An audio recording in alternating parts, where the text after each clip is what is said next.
राजाधिराज श्री सद्गुरुनाथ महाराज की जय। तीर्थस्वरूप परमपूज्य श्री रामराय गोविंद केळकर तथा श्री दासराम महाराज यांच्या वचनांवर आधारित श्री दादांचेच अंतरंग सत्शिष्य ना गोखले यांनी लिहिलेल्या नित्य नवा दिस जागृतीचा या ग्रंथातील आज ऐकूया 28 मे या दिवशीचं चिंतन.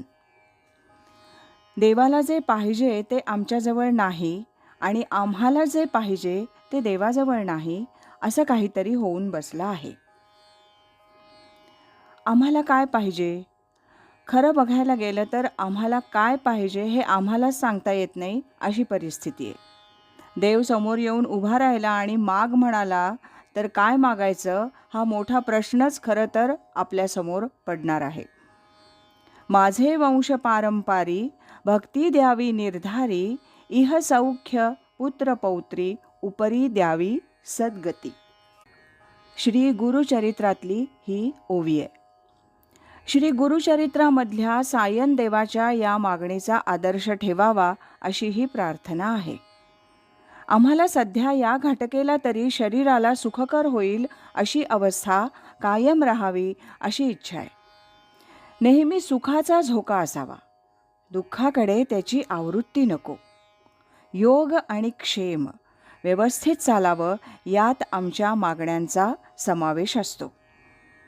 देव आम्हाला पाहिजे, पण तो आमच्या मागण्या पूर्ण करून प्रापंचिक सुखासाठी हवाय. बहुतांशी लोकांची मागणी हीच असते हे आपल्यावरून कळतंच. खरं तर आमच्या हिताचं काय आहे हे आम्हाला कुठं कळतंय. आज सुख मागितलं, दुःखाचा उतार नंतर येणारच आहे. तो निसर्ग आहे.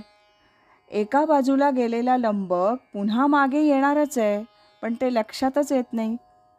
देवाला मात्र फक्त त्याच्या प्रेमाची, भक्तीची प्रार्थना करणारा भक्त आवडतो. मला दुसरं काही नको, फक्त तूच हवा आहेस असं म्हणून जगातल्या तथाकथित सर्व सुखांकडे पाठ फिरवून त्याच्यासाठी खऱ्या प्रेमानं केलेली प्रार्थना त्याला आवडते, ती त्याला हवी असते. अंतःकरणातला खरा प्रेमाचा भाव त्याला पाहिजे असतो आणि नेमका तोच आमच्याकडे नाही आणि आम्हाला जे प्रापंचिक सुख पाहिजे ते देवाजवळ नाही. ते आमच्या पूर्वकर्मानुसार प्राप्त होणारं आहे किंवा नाही ते ठरवणं आणि त्यात बदल करून देणं देवाच्या सुद्धा हातात नाही. त्याला तो तरी काय करणार.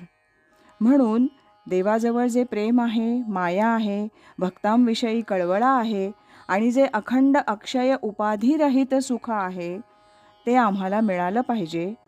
ते तो नक्की देईल, पण तसा अंतरीचा भाव आमच्या ठिकाणी निर्माण झाला पाहिजे. हीच सद्गुरूंच्या चरणी प्रार्थना. राजाधिराज श्री सद्गुरुनाथ महाराज की जय.